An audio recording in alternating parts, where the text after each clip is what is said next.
consent item consists of the 3 items that are listed on our agenda. I don't see a staff report, although there is a staff report for one of the items. Is there something you want to say? Introduce us to the consent item, Jonathan. So after listening to past discussions and to expedite some of our meetings, some of the more routine items such as the previous minutes or quarterly reports, if there's nothing noteworthy, we would keep it in consent so that we can move on to other businesses and spend a bit more time there instead of it bleeding over to a following meeting, as is. We have a short window to conduct this meeting of 2 hours, and sometimes it does kind of bleed over. So for that reason, we introduced the consent calendar. Clarifying questions. I think, Mayor, you mentioned that we can actually discuss the items if we want. I do have a question, but Yeah. so you go to public comment and see if any members of the public have a comment on consent, and then if we have comments, we make them, and then the consent calendar as a whole. And so rather than pulling it, do that. So. Okay. Yeah. Actually, you can ask clarifying questions now if you'd like in advance of the public comments. Good. Okay, so I pulled the cash and investment bank balance from 2022 from the May 31st meeting and then today's balance. And I was curious about the local agency investment fund. It was at 21 million and now it's at 73 million. And I think I was just wondering, was that it purely, did we contribute to that? I think we might have. And do you recall how much we contributed to it? And then is the rest of the gain from the investments in it? Want to see it? Yeah. I can tell you. So as part of our cash management process that we've started refining over the course of the last year, we started using LAIF as essentially our go-to fund to pool cash as it's needed. So instead of holding it into our cash bearing checking account, we are using LAIF to transfer funds back and forth. So any excess funds. And so as there is sometimes an unneed for immediate cash, we'll just leave it in LAIF and then we'll draw on it. As you can see, our checking account at this point, we want to maintain $5 million. We'll eventually kind of keep lowering it down, but you can probably see about $7 million this last go around. We transferred funds in from LAIF to cover payroll, which occurred that week. So we have to have a little bit of leeway time. So it's not. So by now it's not really. It's back down to so we're trying to manage it at 5, and so we're just using LAIF as the vehicle or the investment where we can house most of the water, the fuel. Sorry, most of the funds that are yet to be identified as a need, or if there is a potential need, say a large project in the near future, or there's discussions with City Hall. And so we kept that more available. And so as we can kind of chat about it if the quarterly investment with Chandler's pooled, but over time, if we identify, no, these funds are not going to be needed over the course of the next year, we'll likely just transfer it to Chandler, and Chandler will manage it with bonds and other investments. Okay. And is there a upper limit for LAIF that you can have? 75 million. So we're approaching that cap. Likely we'll have to transfer some funds into Chandler in the near future, probably by the end of this week. And there's quite a bit of money sitting in LAIF, so I highly doubt that we'll be needing to tap into that money anytime soon. And so they'll be able to invest it into a investment that's probably in that 3 to 5 year term. Okay, that's it. Thank you. Very good. Any other questions? Sonia, you have one?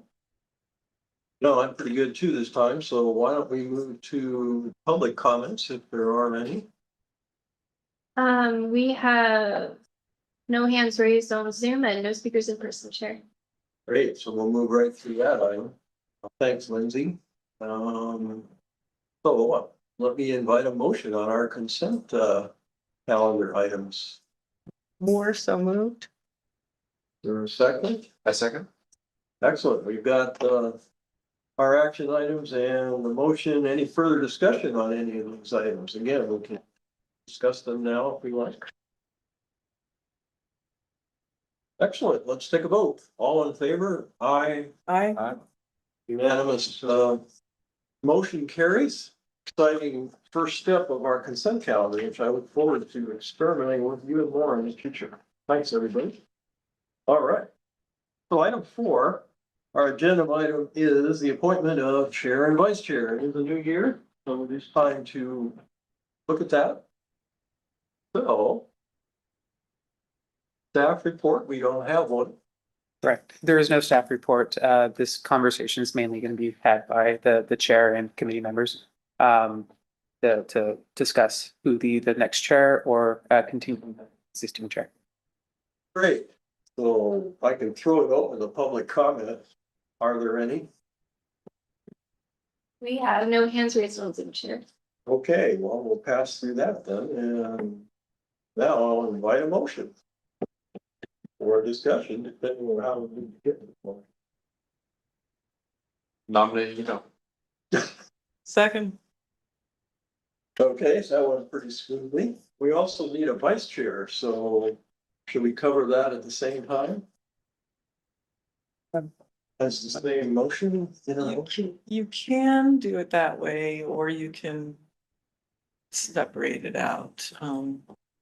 But are you accepting the nomination? I guess I'll accept. Yes, thanks for everyone. The 3 of us.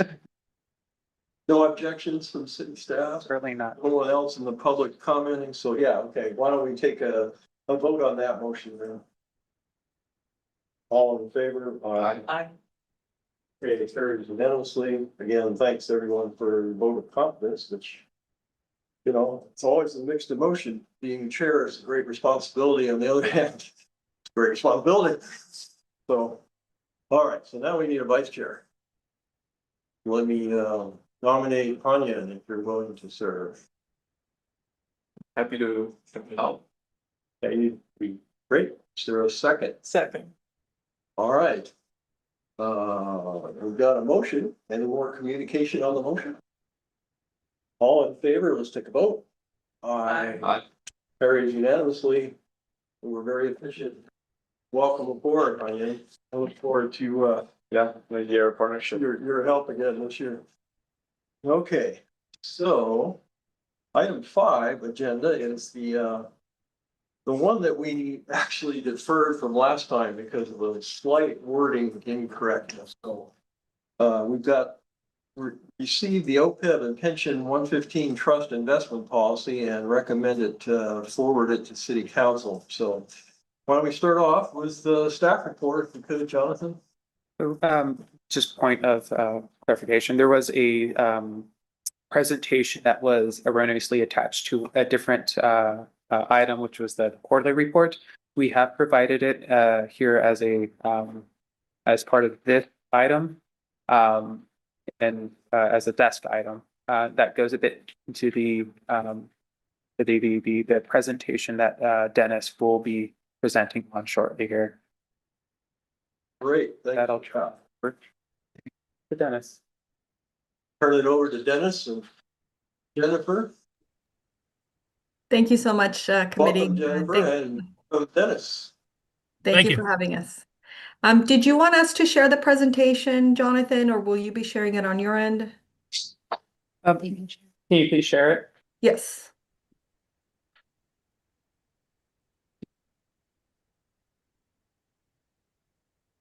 Okay, perfect. And then Dennis, just let me know what pages and go ahead when you start seeing it. Okay, let's go ahead and start with page 5. I'm going to go through and hit the highlights here. Dennis, can we actually, the quarterly report was part of the consent calendar. If we can jump right into the presentation on the ESG. Oh, good. We're Okay. discussing. Okay, absolutely. Okay, so here I'll begin on page 4, Jennifer. Okay, to quick recap, there have been some questions about some fairly broad topics. One is investments in fossil fuels in the portfolios. Another would be the topic of data centers came up. And then that kind of opened up the conversation a little bit into the topic of customizing the portfolio, managing with environmental, social, and governance objectives, and how we might accomplish that. This presentation is a very quick overview of how that's done, the differences in performance, the differences in concentration, and the differences in cost. So the idea here is to just take the conversation maybe to the next level and address those concerns.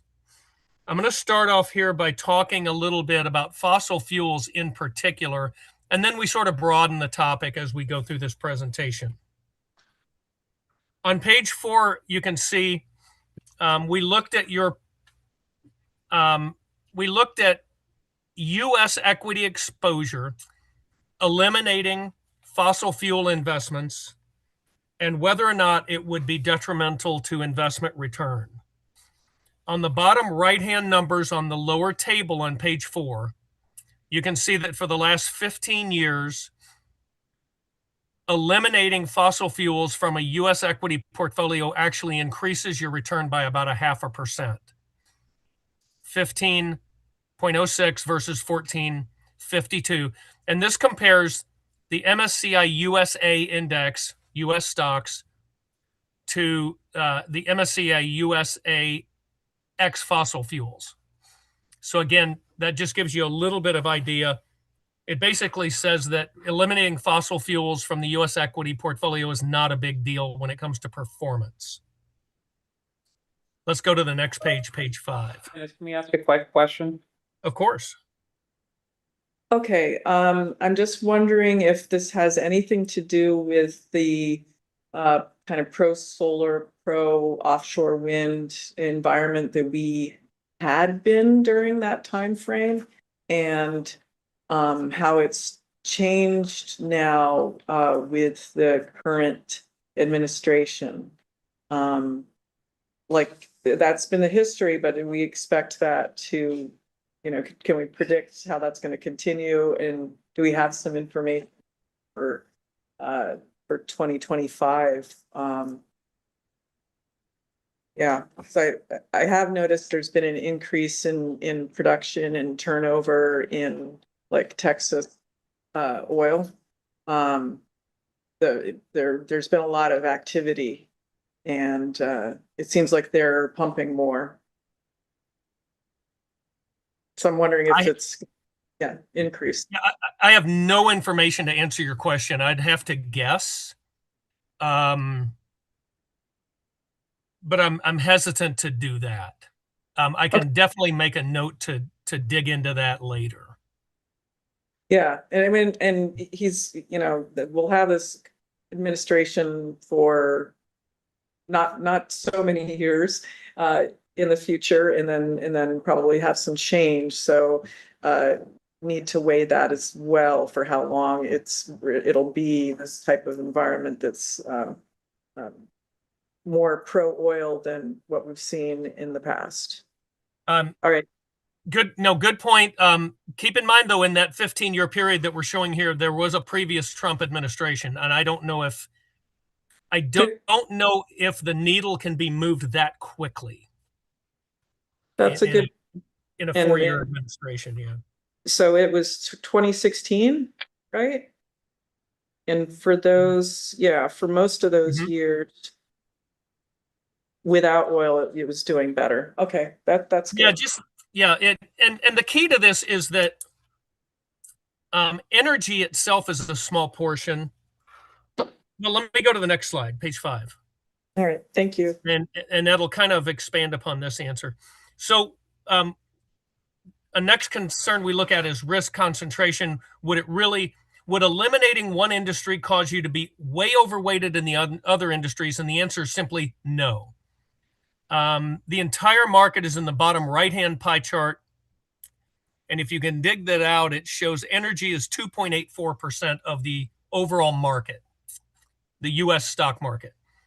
If we were to eliminate fossil fuel companies from the energy sector, you get the pie chart on the bottom left-hand side, which leaves you with energy at 0.65%. It's just not a big enough industry sector to change all of the weights.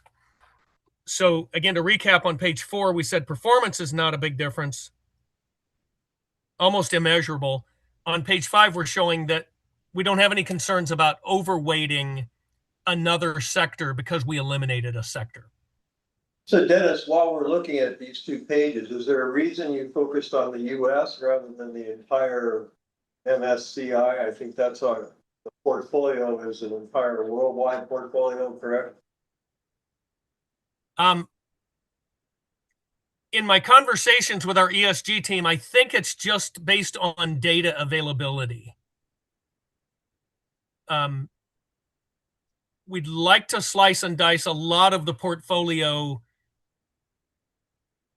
in a more granular level, but a lot of the information isn't readily available right now. But I guess we can make some conclusions or deductions that on an international basis, the fossil fuels would not be significantly different. Correct. Yeah. Simplicity. Yeah. Okay, so let's go to page, let's go forward, Jennifer. I think we go to page 7 next. Yeah, we got a divider in there. All right, so let's look at cost. So we did, again, to review, it didn't make a big difference on performance, didn't make a big difference in concentration. Let's look at cost. Your current lineup, real quick note about expense ratios, they can be confusing because every mutual fund that we use in your portfolios, every ETF charges an expense ratio. Those expense ratios are what the fund family charges to operate the fund. They are always taken out of performance. So we never need to adjust the performance returns for these numbers. We're actually adding them back in. So keep that in mind as we look at them. Your current expense ratio on a weighted average basis is 12 basis points, 0.12%. 1% is 100 basis points. So this is 12 100ths of a percent. That's what you're currently paying. So let's go to the next page, Jennifer. If we were to go with the lineup of funds that is shown here, which is our recommended ESG fund lineup, your overall expense ratio goes to 17 basis points or 0.17%. Now you have $73 million invested here. And so the fees on the expense ratios on the current fund lineup are about $86,000, $87,000 a year. And again, be careful with these numbers. Instead of looking at it as $87,000, I think it's more instructive to look at it as 12 basis points because you've got an enormous amount of money invested here, $73 million. So it comes to about, again, 12 basis points comes to about $86,000. If we were to go with this sample ESG, environmental, social, and governance fund lineup, your expense ratios would go from 12 to 17 basis points. 17 basis points using that same market value is $123,000 and change, a difference or a delta of about $36,000. A change of 5 basis points, which comes to about $36,000 on 72 million. And again, instead of looking at it as $36,000 difference, I look at it as 5 bips. Very little change. And again, these expense ratios are always netted out of performance. We looked at performance before and there's almost no difference. So to recap, no big difference in performance, no big difference in concentration. In my opinion, not a big difference in fees. So the reason these costs go up is because you're tracking something special ESG. So there's some administrative cost somewhere that causes it to go by 5 pips. The mutual fund companies are charging a little bit more for a variety of reasons. These are smaller funds. They're spreading some expenses out over a smaller base. But it's more active management, right? The funds you're in right now are index funds. They're the easiest to run. There's not an investment committee that meets and talks about what investments they like or don't like. When you get into the active management here to achieve the ESG goals, you've got a little more discretion. You've got people doing research on individual companies. The mutual fund company is buying research from Sustainalytics and other analytical companies who measure effectiveness of companies meeting environmental social goals. So they charge more. Got it. Thanks. I have a question. So to including this ESG index, is it beyond excluding fossil fuel companies? Like, Oh, yeah. what is it? Yes, it goes beyond that. And I'll talk about that in a second. Yeah. One thing, this Ariston high income fund, the expense ratio, even though it's a smaller part of the portfolio, is only 5%. The expense ratio just jumps out of the page. It's like order of magnitude higher than everything else. Yeah, that's an actively managed fund, and that's actually the fund we're in now. That's a typo. It's Artisan. I did not notice the typo before. I apologize for that. Most actively managed funds have an expense ratio between, say, 50 basis points and 100. Some of them are over 100, depending on exactly what they're doing. They've all been coming down over the last 10 or 15 years. But for an actively managed high income bond fund, that's not an unusual expense ratio at all. So that's a very high fee compared to the others, but it's a very small position. So it really doesn't raise our overall fees that much. I guess it does raise the question, Dennis, of are we getting the higher performance for the higher fee, since it is obviously an outlier, as the vice chair points out here.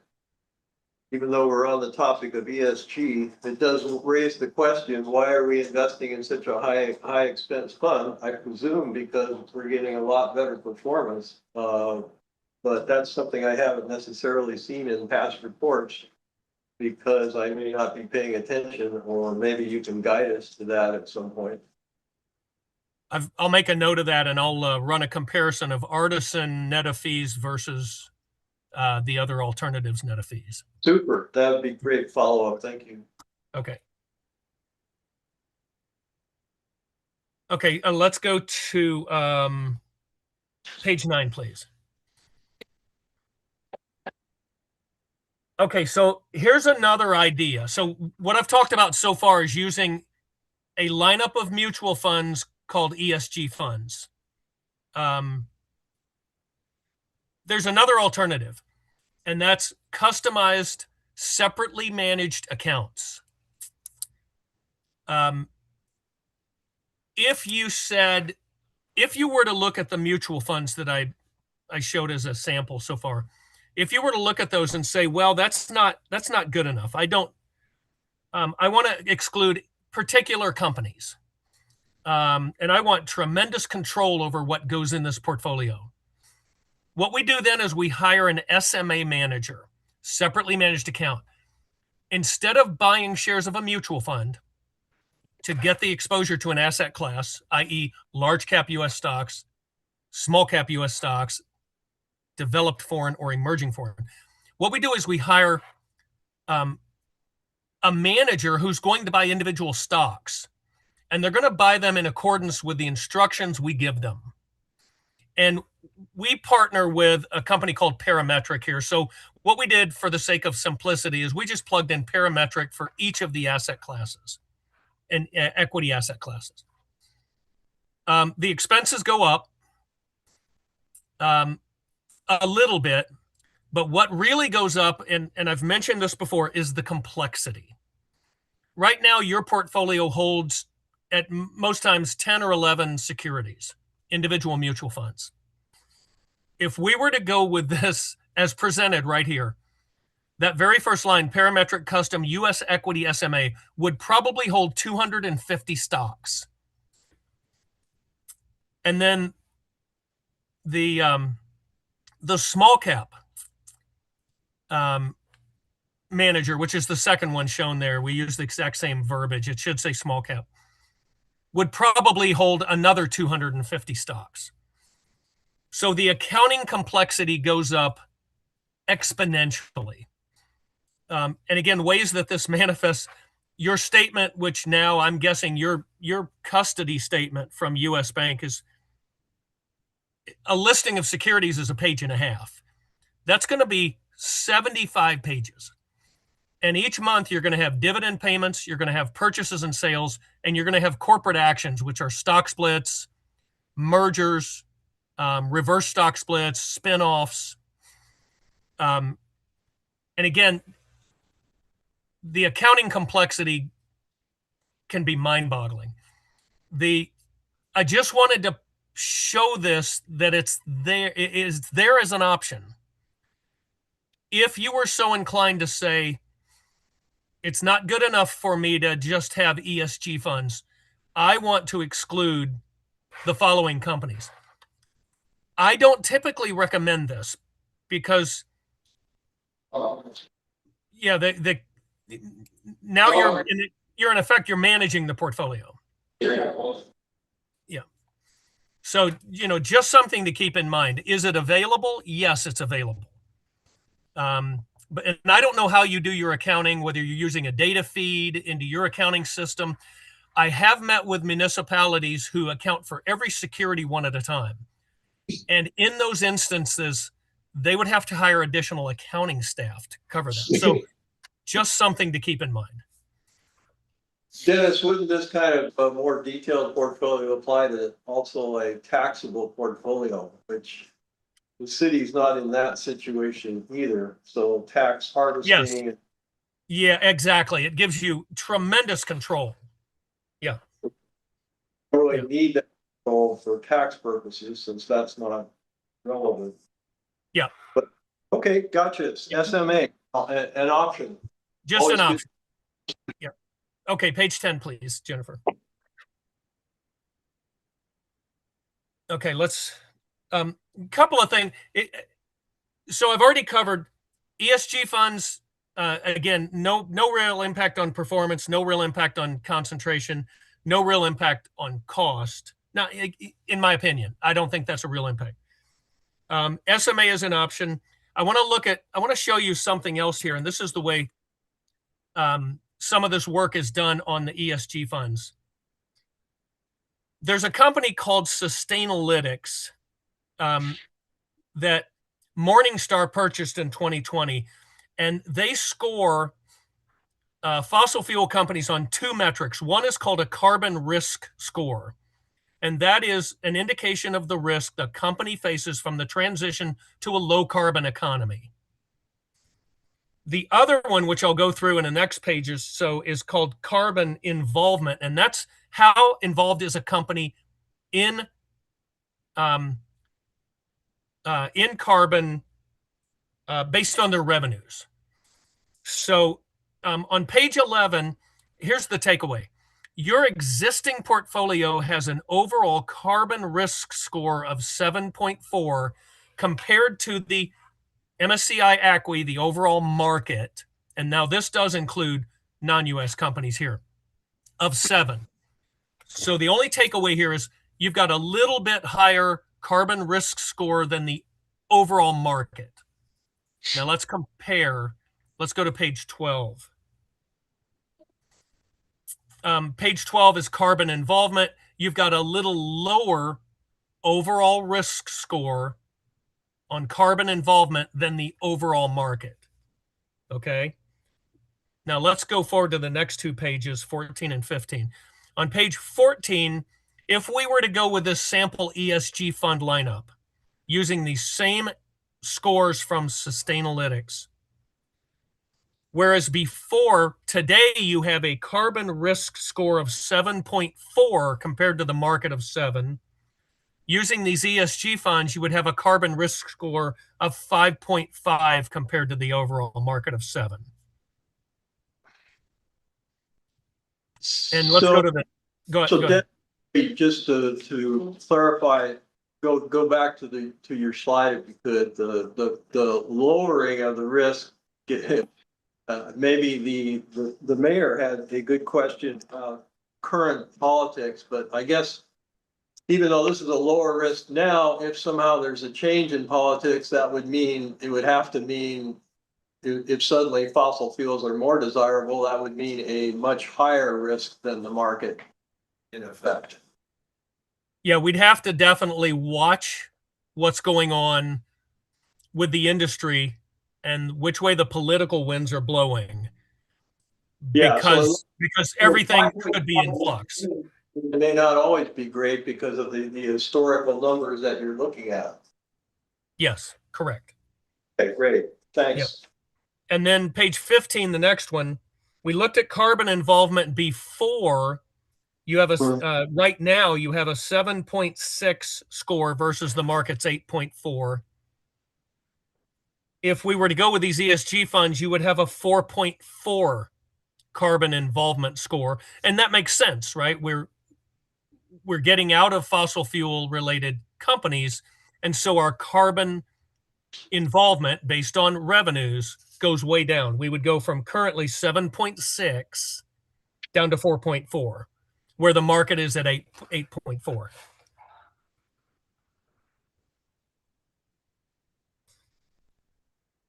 Okay, and I'm almost done here. If you go to page 16, let's look at what happens very quickly if we go with the separately managed account.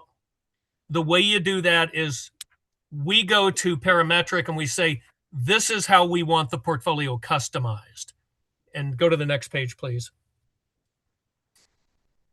They can screen based on almost anything. And here's a list of some of the governance and, this all started with companies wanting to mainly either religious organizations or universities wanting to limit exposure to tobacco, alcohol, or gambling. And then it really took hold with apartheid in South Africa years ago. And this is a relatively young industry. And so there are companies out there that can screen portfolios based on whatever. I mean, we have very liberal organizations. We have very conservative organizations. Sometimes they're on opposite sides of an issue, but it's important to both of them that they invest in a manner that's consistent with their values. So, and again, this is just a couple of slides that illustrate what is the process with a separately managed portfolio, the screening.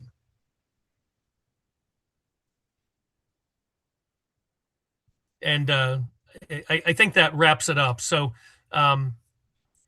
so what's the conclusion? Making the move to ESG funds will be very easy. Shouldn't have a big difference in performance. Not a big jump in costs. Making the move to a separately managed portfolio would be much more involved. Okay, got it. Thank you, Dennis. Why don't we throw it open to the committee, clarifying questions? If there are any. Mayor, you may have originated this. Oh, yeah. Well, I was thinking in terms of plastics, and if we make a move away from fossil fuels, would that also mean that we are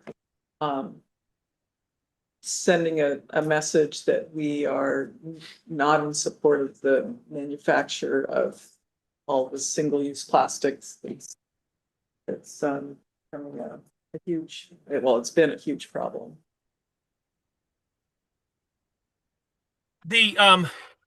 the ESG funds.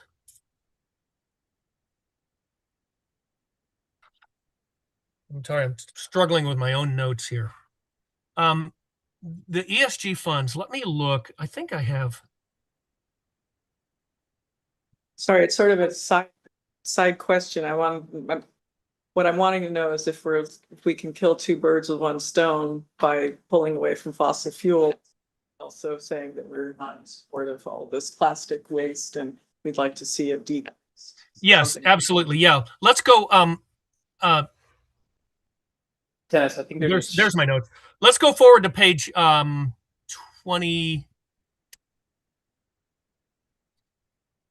Let's go to the appendix, page 21. 21. Good question, by the way. So you're going to kill a lot more than and this goes to the vice chair's question earlier. You're going to kill a lot more than one bird with that stone. So this is a more of an example of the Sustainalytics scoring. They score all of the holdings of these mutual funds based on a pretty broad list of things. Let me see. Do they go into detail here? No, unfortunately, they don't. As another follow-up, I can get you more detail on what goes into the ESG risk scores. And this is a series of charts. Okay, on page 21, your current pension, just using one of the accounts as an example, because they're managed identically, has a corporate sustainability score of 19 compared to the market 18.6. We're actually already a little higher.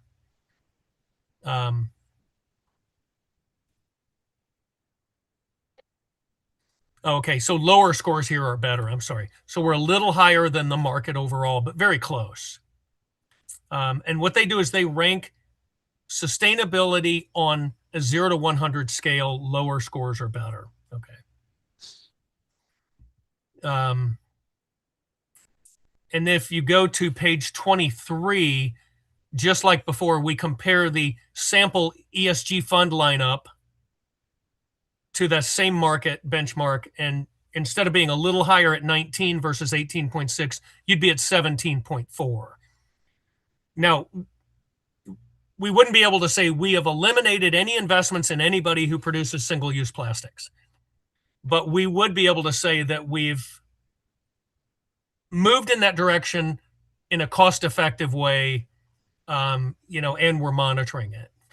So, but I'd have to follow up and get you a detailed listing of everything they're looking at. Okay. Yeah. Questions, Holly? Just a real quick comment. I actually follow this guy who runs this Norwegian sovereign wealth fund. He's like, so Norwegian sovereign wealth fund's the largest government kind of Norwegian government's retirement fund. And I think like the guy who's running the fund, he does a really good podcast interviewing CEOs of the companies that he owns part of. I was just reading up upon kind of how they deal with, ESG related. They actually have something called an ethical council, where they kind of like have these active discussions on what companies to divest from their portfolio. They have $2 trillion under their in their portfolios that weren't the largest money manager in the public sector. So I'm just curious, like, Dennis, on your end, like, what do you consider as like best practices? Like when you look at these like ESG fund, like what does great look like? What does good look like? And what are some of the things that they kind of, you mentioned here, like here, there's a score, but like, is there any way for us to get some insight into what makes a 100 score versus like an 80 or something? I don't know. Just a comment, not really something that we can boil the ocean over today. No, very, very good comment. So if you want to go in this direction, what I would suggest next is is that we come to the table with the list of recommended ESG funds, and then we can go into much greater detail as who runs that fund and what do they consider to be, what is it that makes it an ESG fund? Which issues are they investing around? And which ones do they give weight to? Which ones do they not give weight to? Things like that. Yeah, I think Dennis, that may be helpful depending on what the committee as a whole here thinks. I guess some of my thoughts, as we open the door to ESG, I think maybe Hanyan's question is also opening the door to how do you measure these risk profiles? I mean, this is one company that we're just learning about that's doing this, and there's probably many other methods of measuring things as well as setting policy and other types of individual stocks that various people have opposition to. And so I guess my initial thought is the SMA seems clearly too extensive active management for what I think our appetite is, but this is another form of active management. It's just not as active as 2,500 shares or different stocks. So again, I've got a bit of a prejudice against going too far in the active management side because there's many doors, and I'm not excluding any door, but on the other hand, you do have a position if you're tracking market indexes. You've got a reasonable portfolio position to say, well, what's our risk in that portfolio? Maybe as a policy, the city can separately say it's opposed to whatever it's opposed to at the city council level.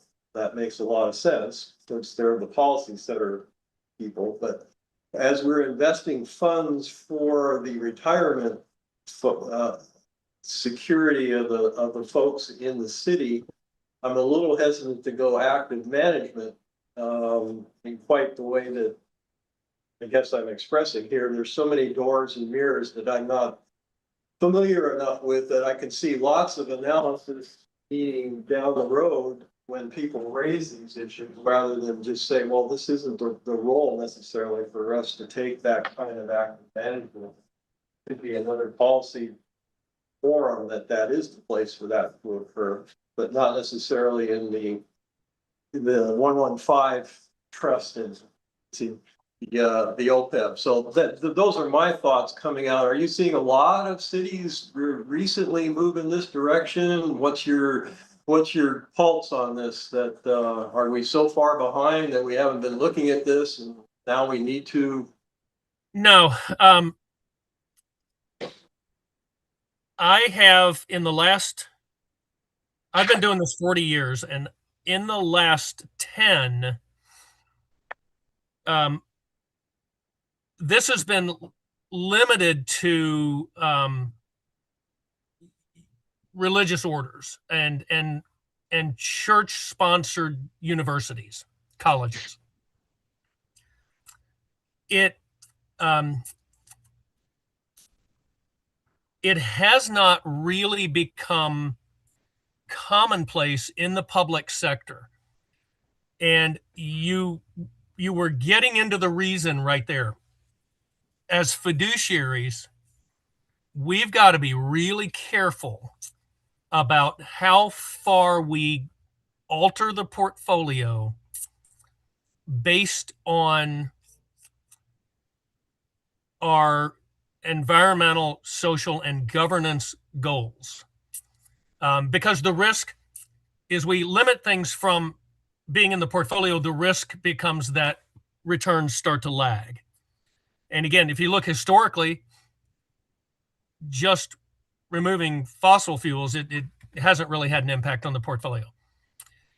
As we start to lay more and more restrictions on the portfolio, we start to get a little farther out on that limb of, we've got to be careful. And if I'm not mistaken, I think this affected CalPERS in the last several years, I think it was 4 or 5 years ago.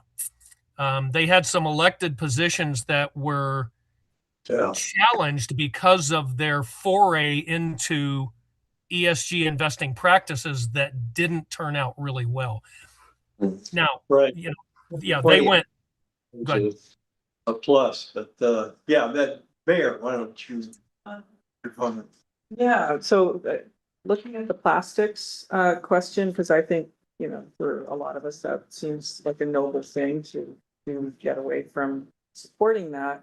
And but so I just took your domestic equity iShares ESG optimized MSCI USA ETF and asked AI about it. And yeah, does this ETF invest in companies that generate a lot of plastics was my general question. And it said it can. Because it doesn't specifically screen for plastic generation or waste. The fund's investment strategy focuses on positive ESG characteristics in aggregate and applies specific screens. Major holdings, its top holdings are largely technology companies like NVIDIA, Apple, et cetera. However, it does hold companies in the consumer defensive sector such as Coca-Cola, which is a major global user of plastic in packaging.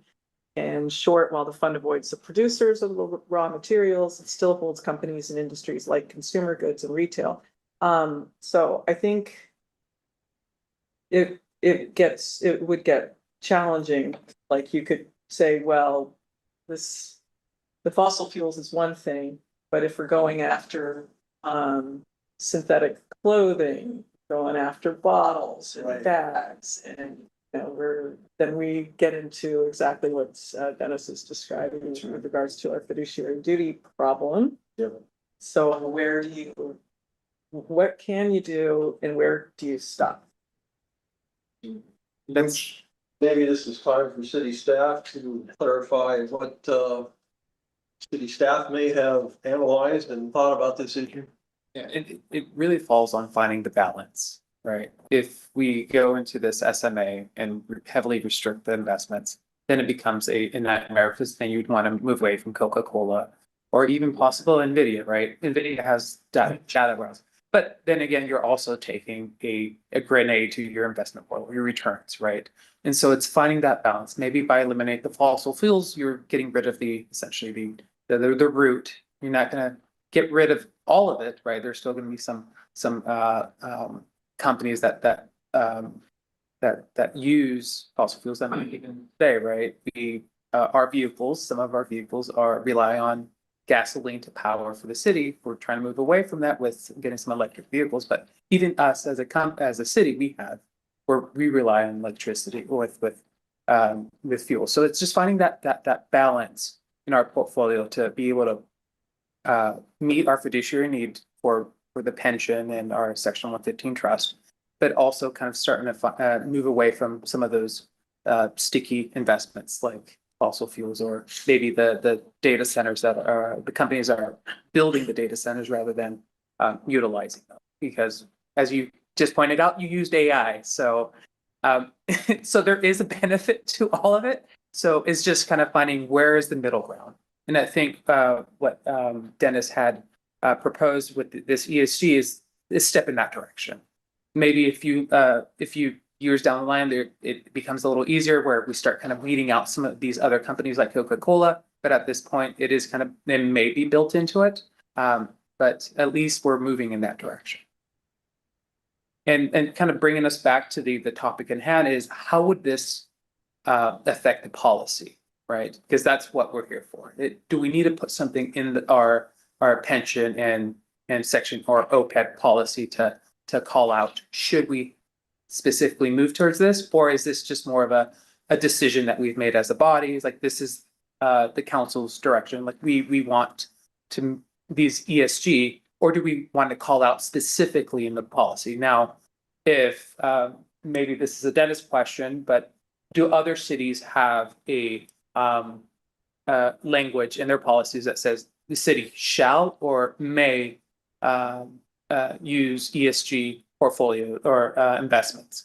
And so that's kind of the direction I'm looking at you all to make so that we can propose to audit to the city council in the coming month or two with a proposal or a change in the policy so that we can kind of move in that direction. Dennis, do you have any thoughts on that question? Yeah, on the one hand, it would be within the confines of your investment policy to invest with those ESG funds. On the other hand, I think it would be really good to memorialize that in the policy with just a quick paragraph of, you know, the board has decided that this is important to invest in accordance with these values. And the way we're going to do that is, you know, through these ESG funds. I think it would be good to put it in there, but you know, it's not something that, you know, we don't need a complete rewrite of the investment policy. Okay, let me go a slightly different direction here and see if there's any public comments at this point. Lindsay, anyone burning to make a comment?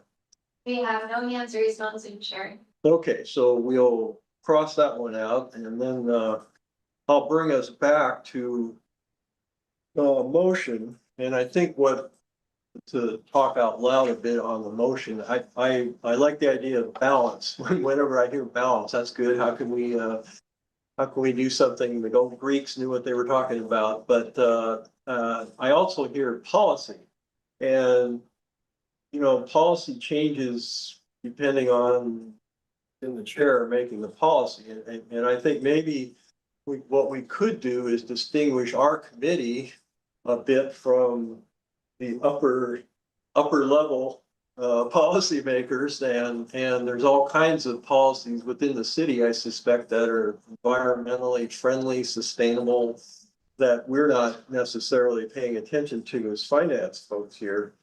And so I'm leaning in the direction of taking a pure financial rate of return fiduciary toward a responsibility at this level.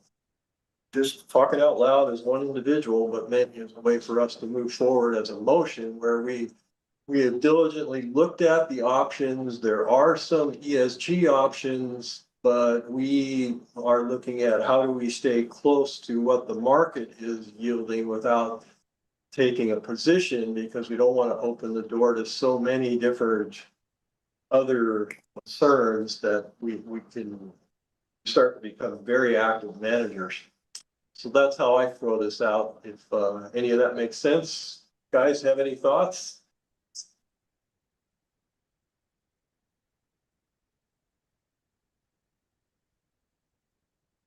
I like the idea of bringing the concept to the council for their consideration and with further information about their fiduciary duty and responsibility there. I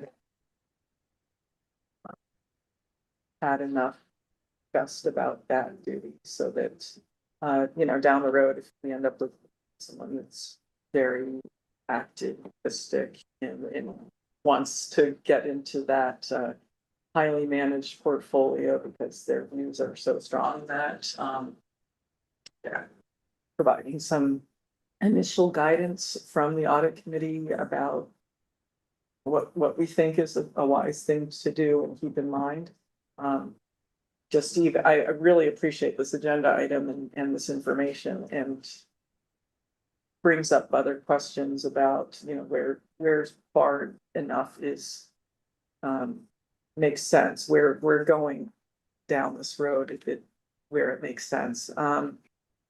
Would some of that information be like if we know a lot of other cities in California are not taking this path? Is that info that would be useful Yeah, to the of course. policy? And I wonder what, I thought maybe Palo Alto had adopted to see towards this. But at the end of the day, our job is to be a steward with the finances and. Right. I worry about that. And we've had some good results, which is very positive, that we don't want to, the problem with, yeah, okay, we talked about that. Any comments? Yeah, okay.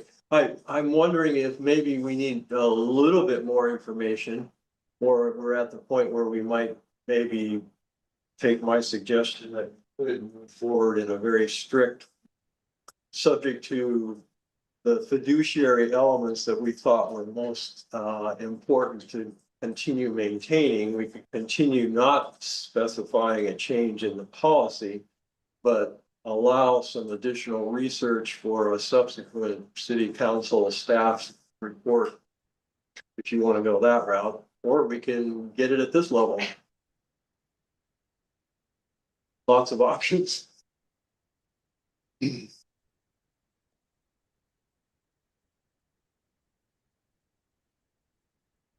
Yeah, I think the example I brought up earlier, I think Norwegian government, they're almost like an activist government. They have tops down mandate. And to they're one of the sovereign wealth major fund. oil producers in the Exactly. world. Versus like, we don't have that mandate. We're kind of. Right. No, every one we would face the same debate, every additional door we open down the road, so. It just as a practical matter, I think for us, it's easier to go down. Let's monitor, it's difficult enough monitoring the performance of the portfolio and matching the indexes that we're choosing and having professional PFM come here to give us advice. If we add additional complexity, I really personally think that's a policy decision that comes at a different level than I'm comfortable with, but I'm flexible. So right now they could invest in these, right? Okay, that, ESGs, they could Yeah. do ESGs. right, even within the current policy that we have. I believe so, yes. Okay, so is there a way to add a paragraph that says something within respecting our fiduciary duty to, for our investments, that there is consideration of these, the ESGs, and I'll make sure that we spell it out first, the environmental, social, and governance ETFs. And is it specifically ETFs? It's not like, you're not looking at mutual funds, it's all ETFs. Dennis? It's either mutual funds or ETFs. Could be Okay. either. That would be considered. But I wouldn't do it as a mandate, and I don't know if you would put it in the policy for why I wouldn't put it in, but I wouldn't because the unintended consequences all over the place. But that, yeah, and that it's also really difficult because of just seeing that Coca-Cola example in there. Yeah. And I don't know that everyone on the council even agrees with targeting fossil fuels for elimination. So I think it's actually, it would be an interesting study session discussion. Or it can come up as as the policy moves to the council, but to have that determination, have a straw poll and know where people stand on that might be a curious thing. So I'm hearing you, there's, But Yeah. they're asking for really soft language Okay. to address this. Okay. Option. And as it gets to the council, then just throw that out there for, what do people think about this? And how do we balance? Is it, okay, it's a way to open the policy discussion, I see that too. and there was a slightly different definition on the, that risk, table, what they call it, it's risk, carbon risk score. What page will we find it? It's just the bar charts that we're seeing between showing how we compare, and the slightly different definition was something about like the costs of a company needing to basically convert to a lower carbon footprint. Kind of fun. Yeah, that's the carbon risk score. Yeah, so this The other risk of conversion. was, yes, that's right. How much money a company stands to lose as the world moves away from fossil fuels. And that one starts raising red flags because of our Venezuela foray. And, you know, this administration is not moving away from fossil fuels. That I don't see.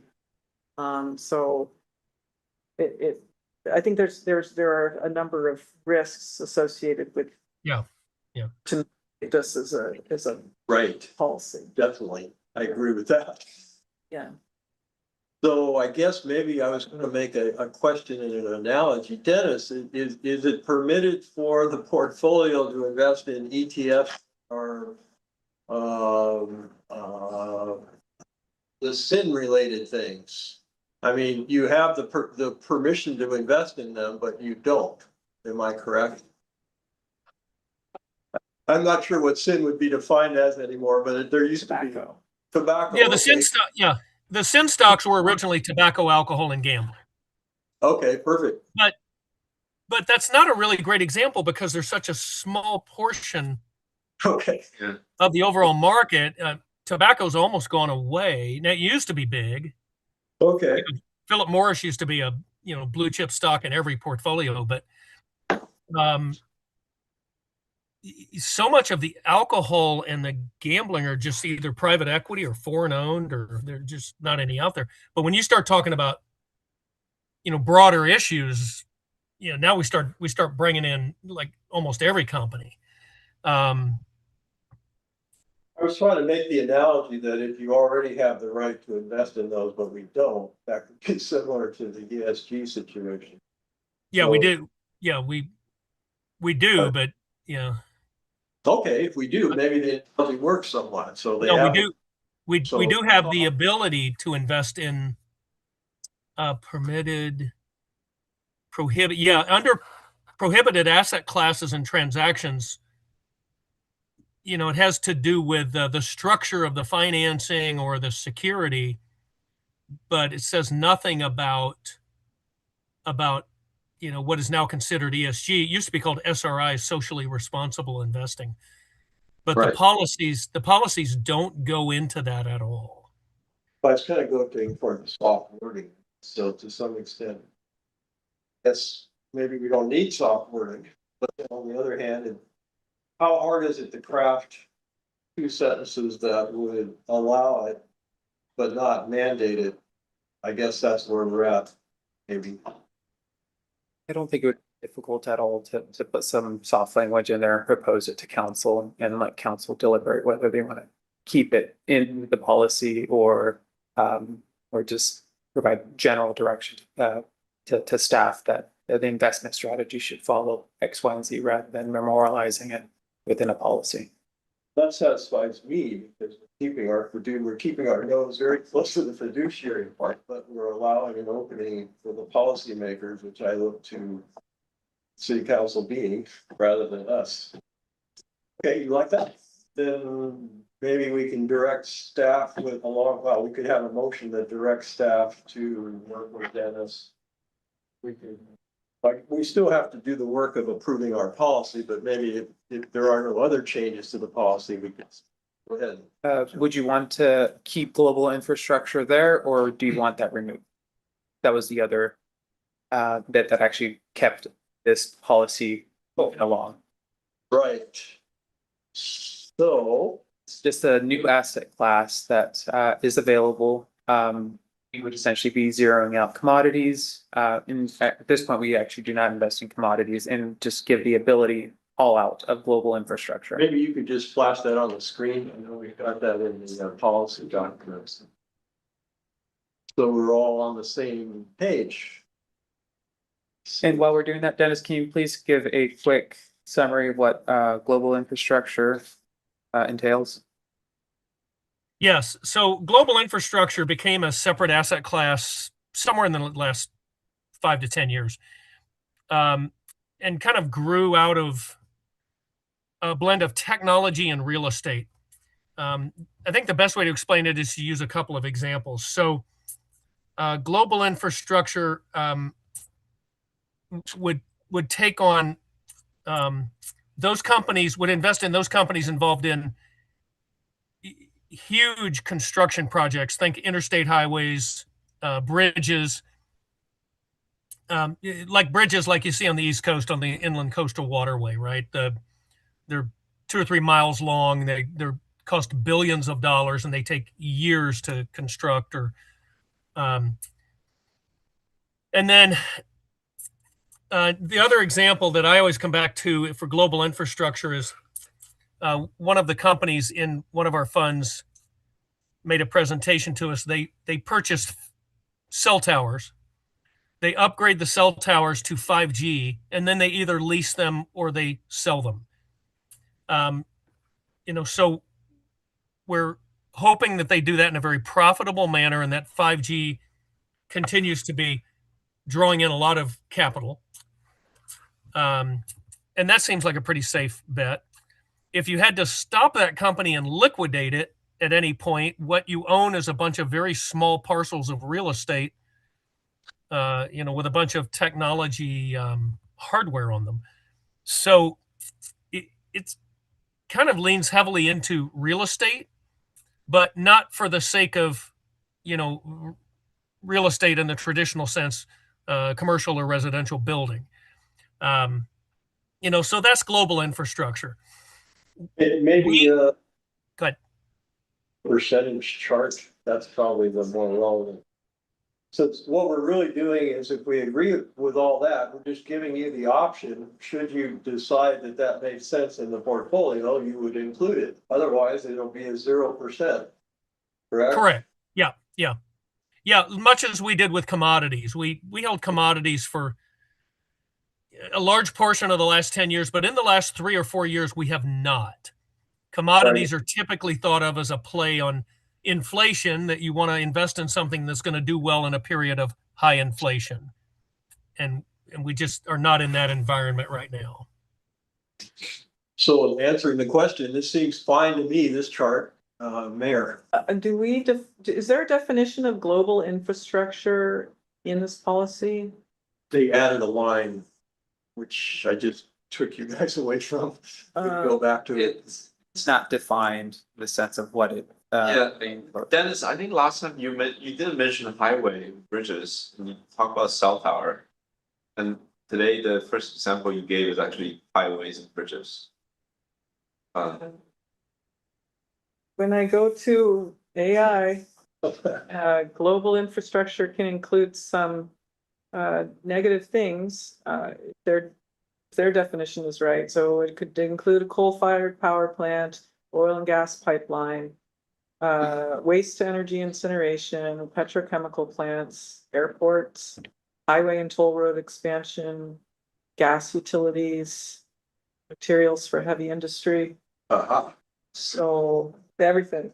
And then probably also the NVIDIA, data center, all the water usage, yeah, cell towers. Right, It's okay. got everything. That's amazing. Okay, well, this brings us full circle. This is very good. I'm glad you did. So one would be basically offsetting. Right. So the main thing you told me just recently here was it was a new asset structure, or asset class. And I guess my previous comment had been, don't we have a lot of asset classes that we don't spell out on that chart? We only spell out 3 or 4 of the major ones. Am I right? Have you got more asset classes than the 4 on the chart? No, that's about it. We call that the tier 1 asset classes in our parlance. So stocks, bonds, real estate, global infrastructure, cash.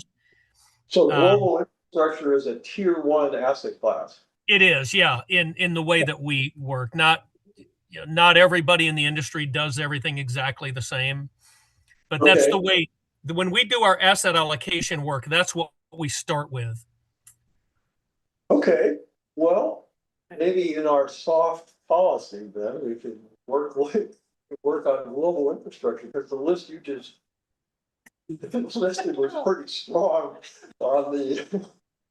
You don't need to have this. This is just a proposal to bring all asset classes within the policy, as it's specifically called out. Which is my question. So all tier 1 first of all, a couple of us have never heard of tier one asset class. We've heard of asset class. So what's in tier two asset class?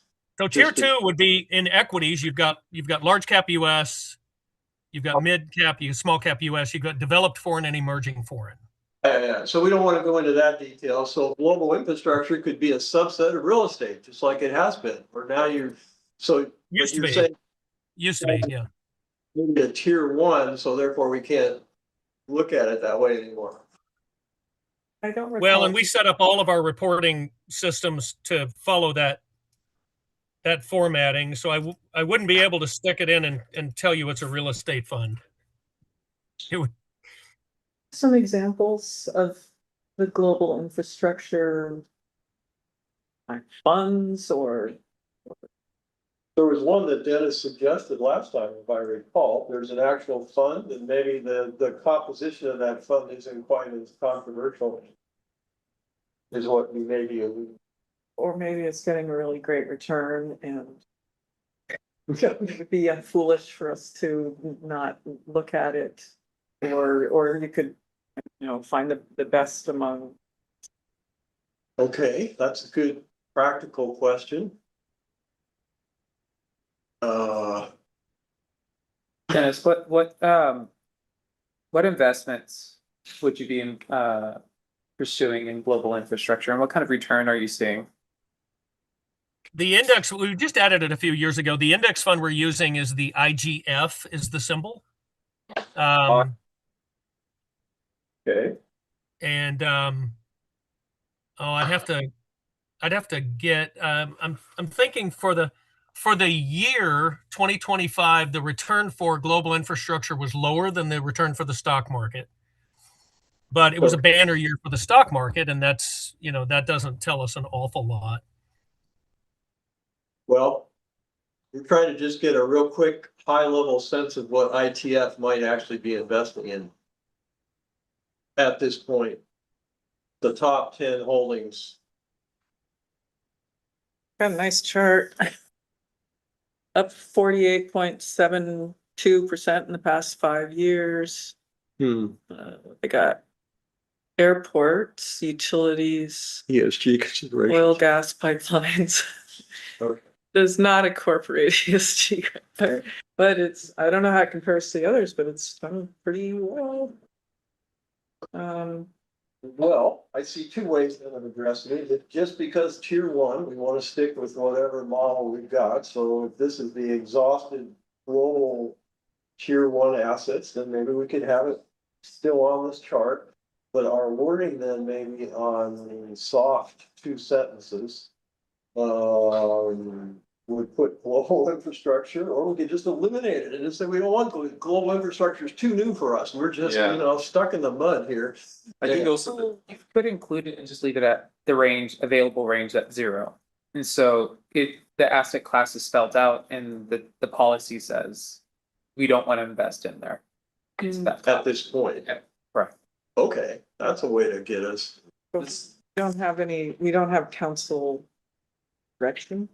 Well, we'll be making this proposal to council if it's desire of the audit committee to move forward with calling it out as an asset class, but not investing. So the available range to invest in is 0.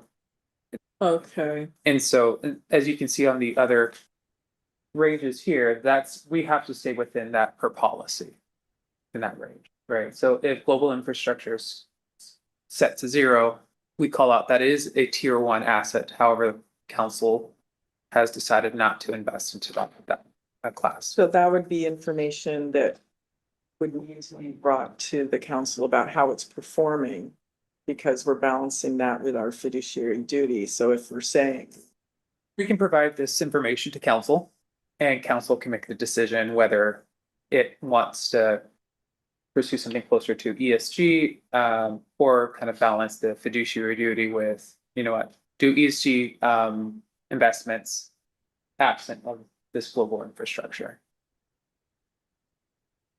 I also noticed the expense ratio for this specific ETF you mentioned is quite high. It's 0.4%. No. Right. As you saw, Dennis, we're going to be looking at those expenses on the whatever the small fund. So that's another theme here we have is we want to be sensitive to expense ratios. Okay, well, how do we bring this to it seems like we're real close. We could include it in here with a 0, since we're not really convinced that this is a super asset class at this point. I mean, we've been doing fine without it, to be honest. And we have a couple of sentences that allow for policymakers to step in. And then, you know, if the policymakers choose not to, we've got the same policy that we've had basically, but there's some options for down the road. And alternatively, that paragraph can be struck, and if we have something that's saying, basically to the council, you know, you have a fiduciary duty for highest returns. You might not like these investments, but don't see an alternative that's going to get you that yield. And Right. That would be really good. Put that wording in. Makes sense? Okay. it ended up being a lot more complicated. At first glance, it seemed real simple and clean. Right, and that's maybe the theme here to be worried about is we don't know what doors we're opening. Because many people are not opening these doors. But, okay, if it's any confidence, it's 6 or 7 years ago, we went through a similar type of discussion and came to something very similar as a result. So fiduciary did trump again, or whatever the right word is. Right. Wow. So, let's see, what we need is a motion. Summarize what we've all pretty much come to. You want to maybe take a stab at stating what we're at, Jonathan? And then we can see if one of us wants to. The committee's directing staff or making the recommendation that staff present a policy that considers ESG soft language, considering ESG investments, respecting the fiduciary duty to pension and OPEB investments, including a bit more language, what its fiduciary duty should be in this situation. And otherwise, we keep the policy as draft form, or do we change this? And thank you. We'll update the recommended ranges to remove global infrastructure, well, to keep it global infrastructure, but pin it to 0%. And council will have the opportunity to move that range should it choose to. Could we bring 2 options and just not really be like I don't feel 100% on either. So that, and that happens where there's would have this draft of without the extra language in there and no changes to the percentage in there at all. Or you have the soft language and the changed range. I propose, my proposal is to include one policy, and you can actually pull out what you would like to keep in there and what you want to keep as original. Will the staff report have some? That you have the option. Okay, so it'll be written up. Okay. So we're making one recommendation. Correct. And staff wording has options. Maybe that's the way, we should make one recommendation. Correct.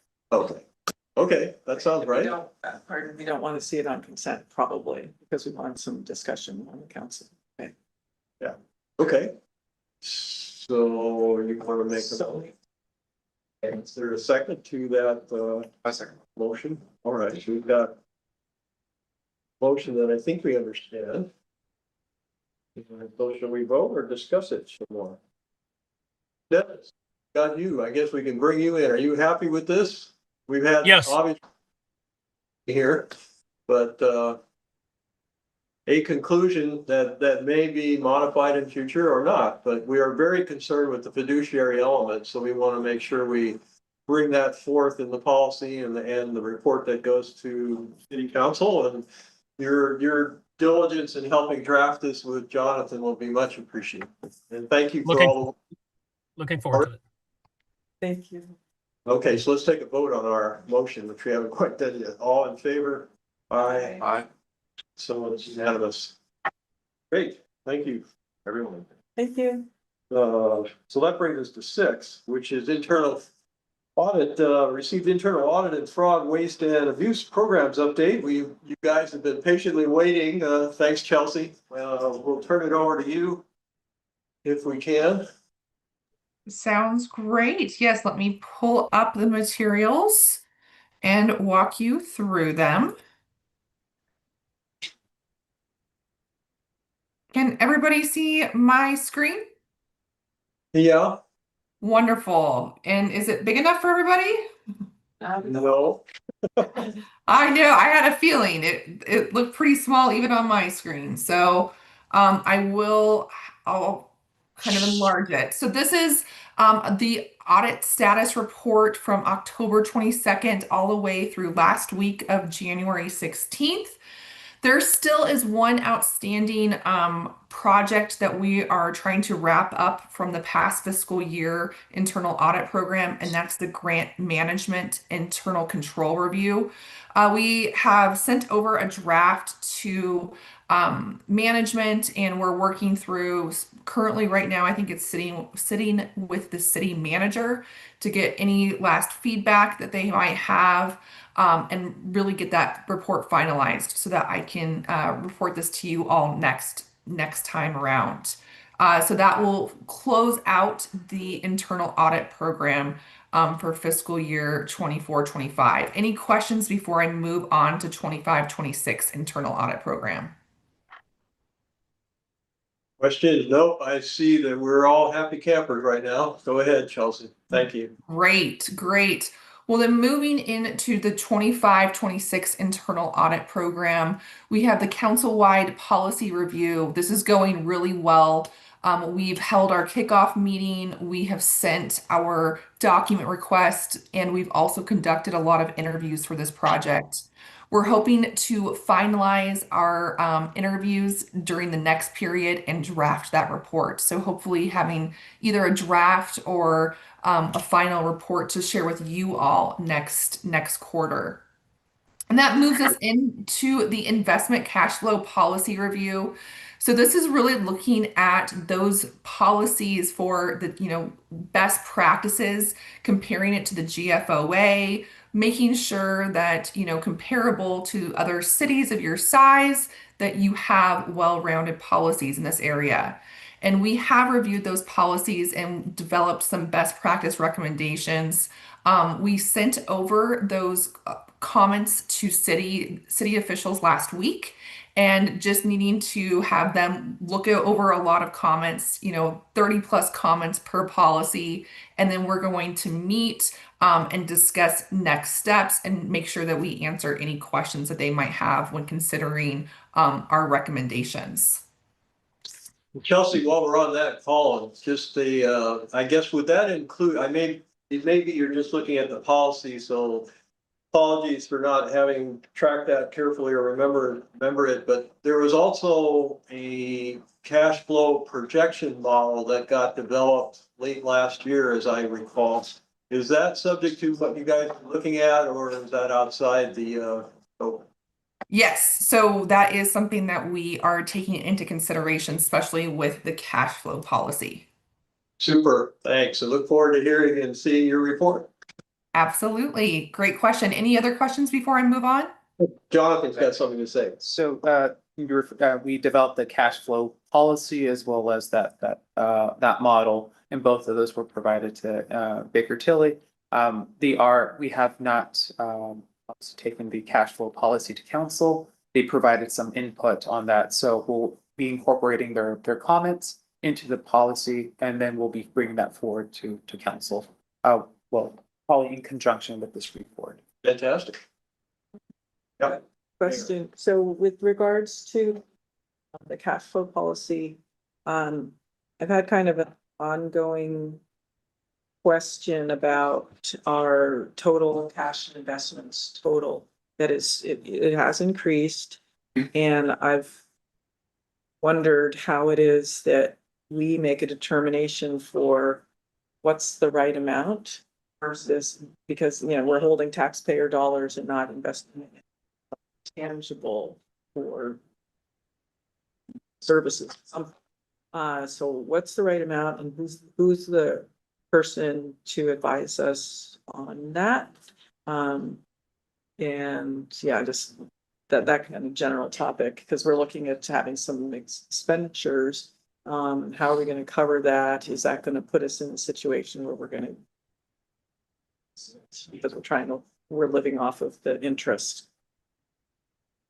I do believe the investment policy or the cash flow policy will address what best practices. And if I remember correctly, GFOA says they should have a fund balance of 3 or 6 months, which we have near 3 times our budget.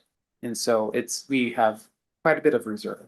And so I am unaware of a policy, maybe Chelsea can speak to this, that says that you should have a maximum amount. And it's usually council or direction from council how to spend that fund. Well, this is available. So instead of spending like the $74.5 million that we had set aside from the CDTFA audit, we spent 10 million of it towards an additional discretionary payment towards CalPERS, and it had a strong benefit to the city because it did CalPERS did well, and we decreased our liability. Now we have the other $64.5 million. What are we doing with that? So there is a plan to possibly use that for a city hall. We're up to, right? So we are in active discussions. It's not like we're hoarding money just for the sake of hoarding money or using it to invest it and just live off interest. But we can see if we can somehow integrate what's best practice in the industry, what should be your cap, or if there is any kind of rules that say that you should not have X amount of dollars more, because to your point, these are funds or money that we have collected from taxpayers. And if we are over collecting, that might be an issue as well. So we want to show that we are collecting and spending it and using resources that the community needs.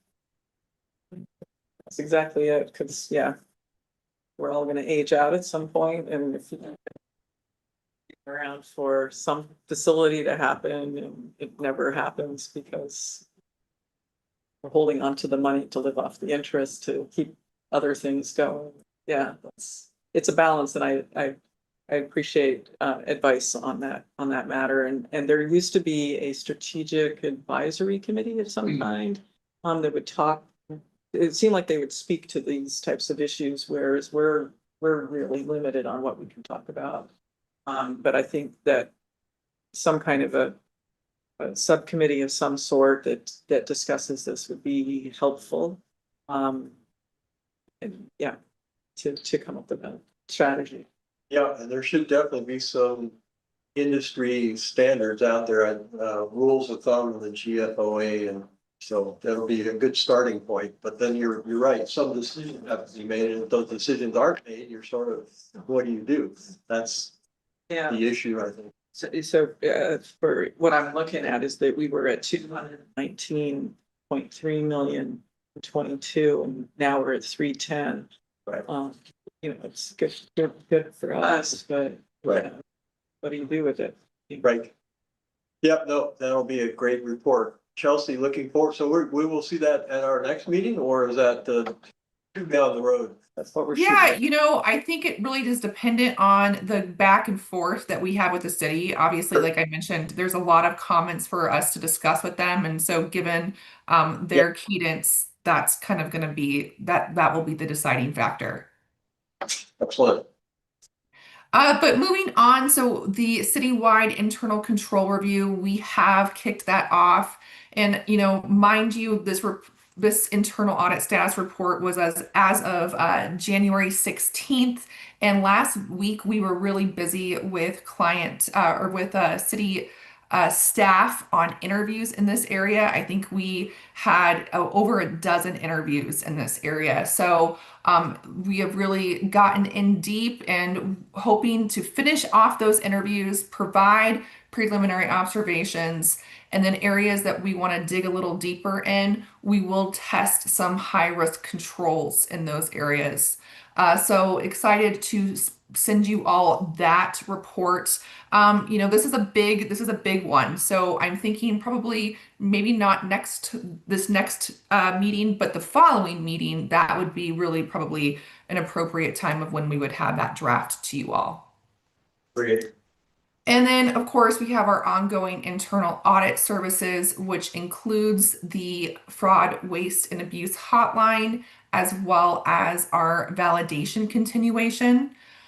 So last time that I spoke with you all, you had asked for some other statistics. So I wanted to walk through, it was a quiet quarter, which is a good thing. We only received one complaint, and it was in the compliance and ethics realm. We have referred it to the appropriate city officials, and it is currently open. So that brings us to 39 reports in total. We have 8 reports that remain open. And what you asked me last time to provide you all with not only the days outstanding, but the last time that I followed up. So I followed up with the majority of these complaints in December, and because of that follow-up, we were able to close, I think, 1 or 2 complaints. And then you will see that there was that last report that was added, and that was on the 13th of December. So, I will continue to follow up with these and, report these statistics to you. Do you have any questions on the fraud, waste, and abuse before I go to validation reporting? My comment is thank you very much for putting the date in there. That's the first thing I looked at. Good. Puzzled over it, but a recent date is probably the best we as an audit committee can hope for. There's not much more we can do, right? We've explored this, and so thank you for putting it on there. It means you've done some follow-up that is ongoing. I don't know, Absolutely. Absolutely. And I'm committed to it. We'll continue to have those dates of when we've reached out to city officials. I am glad last column added. I do have some continuing concerns about some of the open reports here.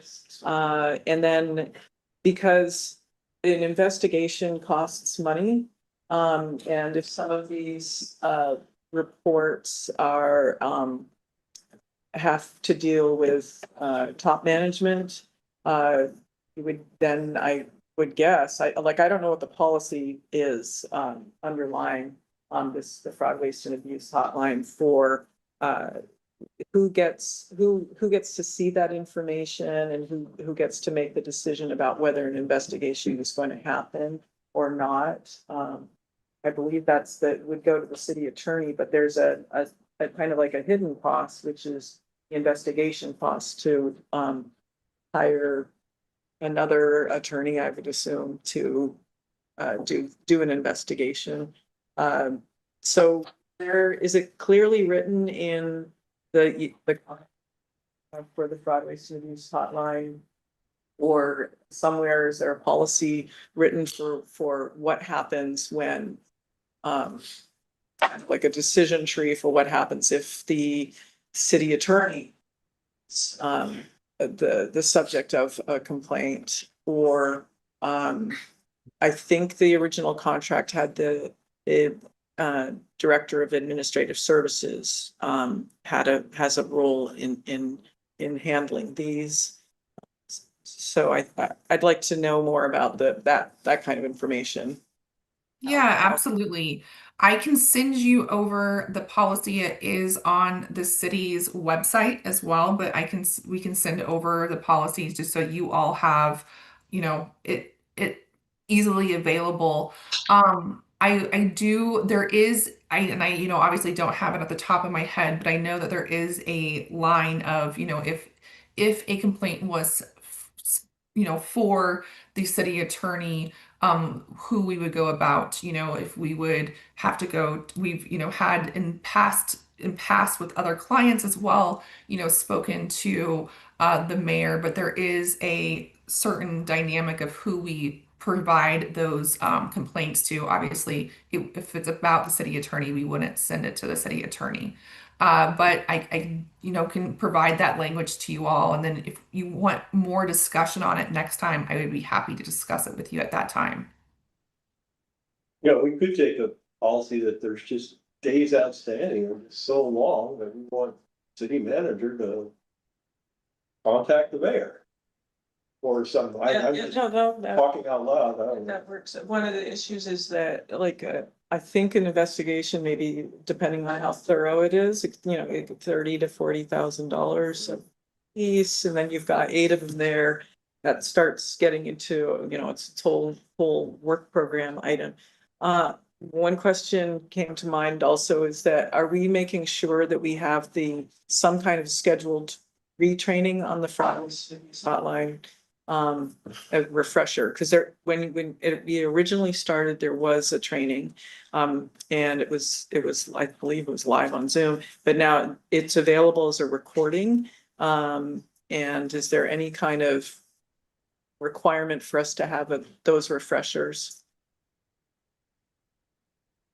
I can check with HR. I know there's a packet or a list of recordings that new staff needs to watch when they're onboarded. Not sure if this is one of those requirements. We can have that conversation with Baker Tilly and see what the frequency in which we should be requiring staff to see this. Very similar to what IT is doing every month. We have a refresher. Don't click on that website or that email, what to look out for. So maybe it's something that we can kind of incorporate into that practice or that frequency. So requiring all staff to every 2 years revisit this, and you'll have a check mark or some sort of a certificate that you're familiar with the process. But my instinct, rather than making a motion and then sending it to city council saying like X, Y, Z is maybe this could be done informally, Chelsea, on your next follow-up. You could be saying that we really like what the internal auditors are doing, but we're just stuck here as a committee and seeing these 634 days outstanding. We don't have any way of adding to the conversation. So our next thought was that we would bring the manager involved. But this could be done maybe through you in your update inquiry next time you do that. Absolutely. This is something that Baker Tilly does ask. And, the reason when I preface that I'm asking is because the audit committee is very curious and concerned about these days outstanding. So I do believe that, city officials are aware. And I will continue to relay that message. But, I think it would also, mean something if committee members went to city manager or, the city attorney's office and, can also relay these concerns as well. That this is something that the city, that the audit committee is looking at and is very concerned, and wanting to do their due diligence in this area. Fair enough, and we've got informal methods of communication. Maybe that is perfect advice. I do think maybe next time we see this is 3 months from now, and if we still have a lot of days outstanding, we probably should consider another step. There should be some way for an item to be removed from the list. Right. And I don't know if that means goes to council, you're going to talk about the whole situation and determine if there's a will to Right. move on or not. But yeah, That could be the discussion that the city manager and city council have with informally members of this committee. it doesn't look good to have this continue on. And we keep seeing it. So you've done what we asked, Chelsea, and that's don't get us wrong. We appreciate what you've done. But maybe now we can think about what more we can do. So it's very good. Absolutely. Okay, fraud, everything's good on that report. Okay. Yes, and Jonathan, if you want to talk about, this is something that we do offer, we can help with training. I would say even because of, the possible ramifications of fraud, waste, and abuse. Looking at this at a at least annual basis, an hour training is something, we have other clients that do. So let me know if you want to discuss more. But I will talk. So there was two different or I guess two validation recommendations that we were able to close, which is great news this quarter. One was around the enterprise leadership assessment, and the other was around the library expansion construction audit. So if you look at page 2 of that report, it will tell you those exact findings, and how we were able to determine that those two recommendations had been closed. Great. Any questions on the audit validation piece? I think we're good. All right. Well, that is all I have then. Fantastic. I know in our work plan, we've got, as always, every quarter to talk with you. So we may have more to say next time, but thank you very much. Appreciate your professionalism and the great progress occurring. Thanks for hanging. Absolutely. Thank you Okay. all. Bye. So I hereby, as chair, accept the report, which is what our action item was. So now we're at, well, you know what? I forgot to ask about public comment, so I can still ask. Lindsay, did we have one on this previous the internal audit one? I have no public. Okay, comment. so I did ask eventually, so, and I've also accepted it, so that's good. Now we're jumping in order from 6 to 8, and I just, that was 7 or something that we're not gonna do. But number 8 is our proposed audit work plan, which back in the day when we didn't have this, it was a lot worse, so. But now we have consent calendars and we've got all kinds of other things going on. Any comments on this from the staff perspective? Yeah, so we, as you can see, there's a few red items on here that weren't discussed at our last meeting in December. One being the investment policy that we had today. We have included the audit committee roles and responsibilities onto the April 27th meeting to discuss that per council direction. Two things that may be included in here should, if they are ready, are the two internal audit reports, one for the grant management and the other one's for the cash flow policy. But apart from that, we do have our routine items, so which would include the minutes and the 2 quarterly reports, and our internal audit update. In addition to those, we'll be proposing an internal audit work program. So this is to discuss what types of projects or Baker Tilly will be pursuing next fiscal year. And that'll kind of set the tone as far as what the price will be, and then based off that, we'll bake it into the budget. I would say based on all the meaty items that we could discuss, we should continue with consent items, probably the same ones we had, even though the treasurer's report is a significant report. I think we can pull it if there's something major on it or whatever, but let's put that as consent. So we've got some time to address these other meaty issues, if that's okay with everybody. Go ahead, Mayor. Separate, one of the things that I've noticed in the budget that one, we work on budget format, but I don't see anybody spot check on the budget units themselves.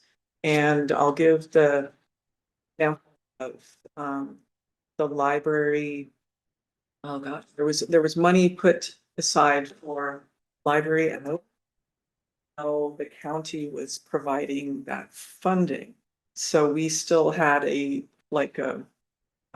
Budget items. yeah, a budget item for it, but it was like $600,000 being allocated for expanded hours a couple of years ago. And it was something that somebody told me that, no, you don't have to pay for that. It shouldn't be in your budget. It's covered outside. And so it then got removed, reduced down like that. So I would like that there would be a mechanism where someone other than myself would be essentially auditing those parts and to see if do some spot checking and to see if some of the budget items are a little off. And or if there's that the number of hours isn't correct or something, just some auditing it.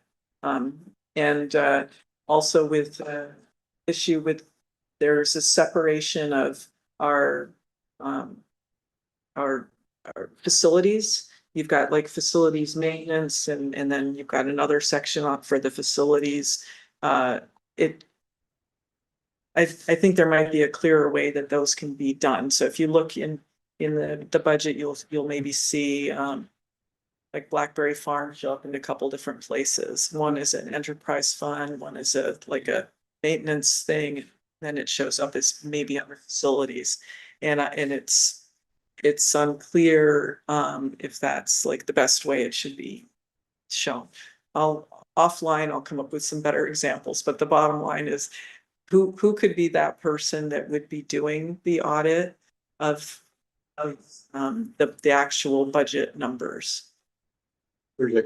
That's a great, I'm so glad we're bringing that up at this point, because again, there's layers of people that can be involved to do that. Staff is one. But internal audit is really where I wanted to hope we could save some time and have a meaty discussion on. That's an item. If we could put enough guidance around it, it's a good topic in my mind for internal audit. But we have to be able to think about it over the next 3 months or so, possibly in the budgeting process going on. You guys will be able to put some of the thoughts into like guideposts. Like one example for the 600,000 in the library would be, we could put some materiality item, say anything over 500,000 or something, they do something with, they look at in some way, or whatever, we can define it. But I think this is a great one for internal audit. All we need to do is put our minds together. How do we structure it so they can do a project? And the internal audit maybe can think about it before we have our meeting next quarter. Unfortunately, we released Lindsay probably, but I'm sure she's got lots of comments because Baker Tilly just did that, a massive format discussion. So they've got all kinds of experts we know in-house that could do something. Like benchmarking against other cities might be an example of how they do it. How do they, anyway, I throw this out because this is exactly where I see us setting the stage for what internal audit does. Now that requires budget, but I think we've got a budget or a demand for it. I think it saves us in the long run, especially Exactly. finding things that, Exactly. this is too bloated here. And I had thought that the budget had gotten kind of bloated because of our prior financial condition, and that it has needed to be ratcheted back because there's no incentive to remove, like with library hours, there's no incentive to remove that because you've got this huge budget and then you can park that money away in reserves. Right. Contracts is another component that's fairly easy to verify. Are they saying in the budget for each section that they have 1.5 million in contracts? But if you actually go look at the number of contracts that they're paying on, they're only paying 400,000, and that number is excessively bloated. This happened with Safe Routes to School, actually, and with regards to not so much with the contracts, but with the revenue that they were reporting. And I could look in OpenGov and say, no, you only got 200,000. You're telling me you got 400,000. Why do you believe that I you have? remember you were looking that up. And they did find it. Well, they went out and asked for it and got it after the fact. Okay. To get it to them close to 400. One way to approach this sometimes, and Hanya, you've It's a got some variance experience. analysis, right? Yeah. We could do we could suggest 3 or 4 things, and then based on what they find in those areas, it can be expanded or contracted. So instead of trying to solve the whole problem of the world, we don't know what the problems of the world are, but maybe you can put your thought to thinking about this, because you've got a lot. I think we can describe it's like a variance analysis of here's what we budgeted, here's how much we actually spend. And you can kind of like set a threshold of like percentage to spend, like percentage spent through the budget in terms of and also in dollar terms. And then we can kind of like come up with this with a guideline of like, hey, we should go back and revisit this items. More explanation Yeah. or whatever. And then also a look on do we agree with where this was attributed to in the budget? It was something that really belonged over in, I don't know, Parks and Rec. Did it end up over in this other part perhaps? Right, now internal audit's really good at that. And of course, city staff, we don't want to leave you out. Does this make sense in terms of It does. possible? And some of this actually gets back to what, I understand what you're getting at as far as there's it being bloated. But how some of these budget units are separated kind of gets back to wanting to drill down into the detail, right? I want to see what's Blackberry Farm, what's their summer programs versus what is their golf course versus what is just ongoing cost, right? And so, in part of what Baker Tilly had proposed in their review is you're breaking it down too fine, and so you need to start consolidating some of this stuff, some of these budget units, and then that's how you report out. I 100% understand. Well, then you're starting to hide some of the detail. Well, then it gets back to the departments. It's like, well, you know what? You've consistently only came up to about 70% of your budget. What are you doing with the other 30%? At which point we need to start telling them, no, you're bloating the budget. You need to start. We're about to take something to council where there's possible tax ballot measure on this. Is there really a need for it? Right. And so now it becomes the conversation. It's like, is it bloated or is it we're just carrying over some of these expenses year over year because that is that there's a project on the line.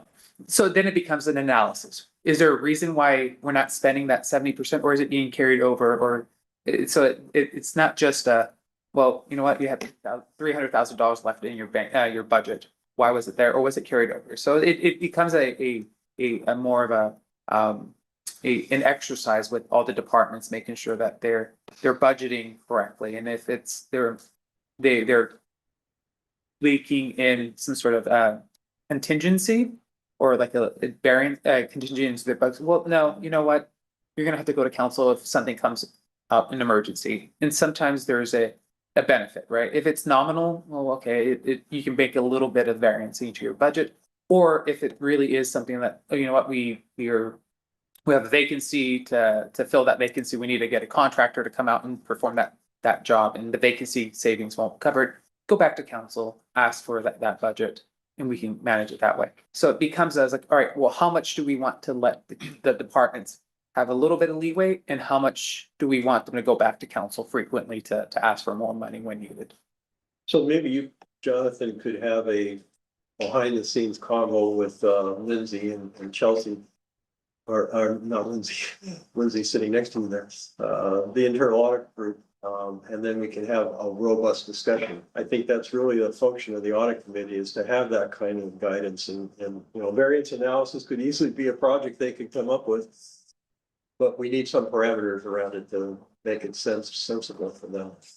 Can we, who would be, if I would like to see the budget as it's going through discussed with like a subcommittee, how can that happen? Because in the past, or maybe that is within our purview, that we can discuss the budget process, because it gets really rushed, and we are not really talking about some of the spending at the line item level, and we are seeing, you know, page after page of these special projects that have come through in the past. Is it within this body's purview to make a recommendation about how to have the budget more thoroughly reviewed by perhaps interested audit committee members of the public who are following it? I can have that conversation with our city manager and see how we would bring that. But my initial thought is to contract with a Baker Tilly to have them perform that function. That allows us to get involved with Baker Tilly because they're under the audit committee purview and the city council. So you could have a subcommittee that works with them closely. For example, there's many variations. That would be the way to not have to address whether it's in our municipal code or not. Is the internal audit's doing it, it's an approved project, then we're definitely supervising it, right? So that's, I think, the easy way to, we could put something in there, but again, it's the same problem of how do we get volunteers and qualified people and everything? So this maybe sets up a process where you start to see, you could easily see 3 or 4 years of different sets of questions that get addressed under the rubric of internal audit, looking at budgeting process. And it was very informative with that group that came in to discuss the budget format. The different levels of understanding, and then also the attitude about should a number of the public, members of the public have the same understanding of the budget, or no, Right. we elected you, it's your job, we don't want to know about that. Right. And yeah, and I'm more of I want as many people educated about this to be able to weigh in and understand it. So it's a different approach towards governance and your belief towards, Right. Yeah. Yeah, very informative. Well, I know we're up against the gun here. I think we got a lot accomplished. Thanks again, everyone. I accept this work plan but subject to our discussion. And I hereby call us adjourned. yeah. So what time is it actually?